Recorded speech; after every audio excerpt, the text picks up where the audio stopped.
Hello everyone, welcome to my YouTube channel. My name is Vijay and we will be continuing with our Python mastery series. In the previous video, we learned about Python syntax, indentation and comments. In today's video, we will be learning about variables and how we use variable in a program. And from this video, we will be also building a small kind of a mini program uh, to understand the use of whatever the topics that we are learning. From this point, we will be now ready to apply that concept and build a mini project kind of things. Not a real world application, but I would say that will be helpful to understand the concept in a better way. Okay, so that we will be doing, and starting with the what variable is. So let's jump to the blackboard.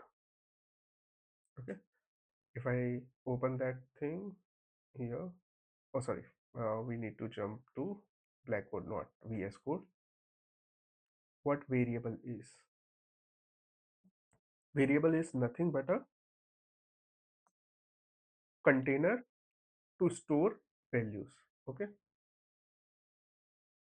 so let's say you are running a cafe, and to code cafe, a customer came with a name Rahul. So customer name is Rahul. He ordered a dish named masala dosa. Okay, and the price for that is 350 rupees. So you need to store some value. You need to have some variable to store these values, and that variable will act as a labeled container that we can utilize later. So let's say in kitchen we have containers and we label it as sugar, salt. So we utilize the correct thing at the correct time by reading that label. So in Python, we will look on the VS Code how we can store the variables. So let's jump to the VS Code. If you go here, let's say customer name is Rahul.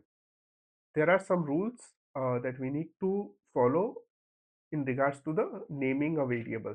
Okay, uh, then we have dish masala dosa. We have price as 350. Okay, so we have customer name as Rahul, dish as masala dosa, price as 350. Why we didn't put 350 under the inverted commas? Because whenever we are using any uh, string or a text value, that needs to be enclosed in the inverted commas. Whenever we are using an integer value, that does not require any inverted commas. That will be direct read as integer. Okay, so when we run this, okay, and if I now need the value of, let's say, which dish was ordered by the customer, I can directly call the variable. I do not have to remember the value. It will print for me masala dosa. Okay, and let's say further, if we go,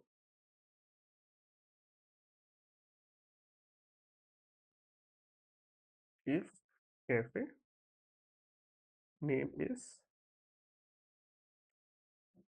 code cafe, and if I have to format the printing,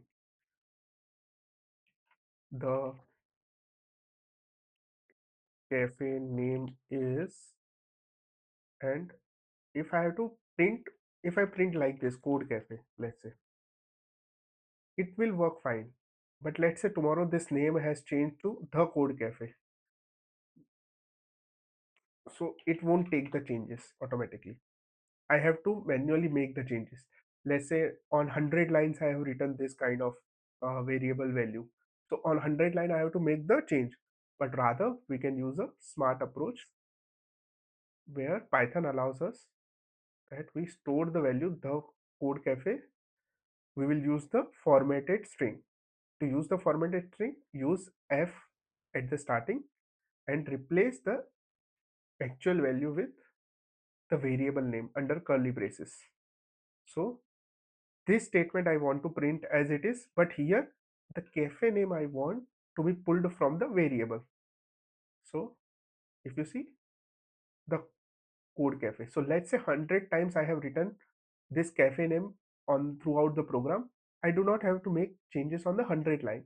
I just need to edit the value of this variable. So it is acting like a container. Okay. So this is the power of variable that is useful. Now coming to the naming rules, I told you that there are some rules that needs to be followed whenever we are naming a variable. So rules for naming variables. So the first thing is it cannot start with a number. Example, one price is equal to 350. Okay, so this will be invalid because the variable name should always start with a string value, never should start with a integer. Okay, then second thing, no space or hyphen allowed. So if you noticed here, we put a underscore everywhere. We are not using space anywhere where two letter name we have to name as a variable. So example, customer name or customer name, this both are invalid as one is using the space and another is using hyphen. So this both are not allowed. Underscore is allowed. Okay. The third one is avoid using Python keyword. So any word that is reserved for the Python, we cannot use that as a variable. So example, return, etc. So whatever we are using uh, for the Python reserved keywords, that we will learn as we go across the video series, that keywords you will automatically get to understand as you start using them. Okay. And the last one is a suggestion, not a hard and fast rule, but it is a best coding practice that you always use a meaningful names. Okay. Example, we need to use a dish name, then price, etc. For example, if I take the same example here and if I try to A and then B, B and C, if I execute, it won't give me any error. Even if I try to print that, it will print successfully without any issues. But the problem is whenever someone is referring to the code, it is very hard to understand what this value is referring to. So it is always a best coding practice. It is, I would say, almost non-negotiable that we put the variable name as a meaningful name. Like here in this case, we used customer name, dish, price. So it is self-explanatory that okay, dish means it will hold the value of name of the dish. Price, it will denote the price, whatever the customer is or price of that. So it is very self-explanatory. Okay. And one more thing, we don't need to define the data types for Python. Uh, although we will be studying more about the data types in the upcoming video, but just to give you a hint, like other programming language, uh, we don't need to suggest Python that this variable will hold the integer value or a string text value. Python is very intelligent; it will automatically understand that thing. Okay. Now let's move to our small mini project, mini cafe program that we will write. Basically, the goal is uh, goal we will generate total bill. Okay, so cafe name, code cafe, then customer name, we have Rahul. Okay, then we have taste name, masala dosa, oops, masala dosa, and then price is 350 and quantity is 3. Okay, so I have to generate a total bill. This customer might change, this quantity and price might change, dish name might change, but we are developing a skeleton. So whenever the value changes, but it will be able to generate a bill. We don't have to calculate manually what is the total bill. Okay, so it is quite a simple mathematics, quantity into price. This asterisk suggests multiplication in Python. So here in this case 350 into 3, that will give us the total bill price. Okay, so if we go now and try to print, we will use formatted string f, and then uh, cafe. What is the name of the cafe that we will pull from cafe name variable? We will print again formatted string. What is the name of the customer? Customer name.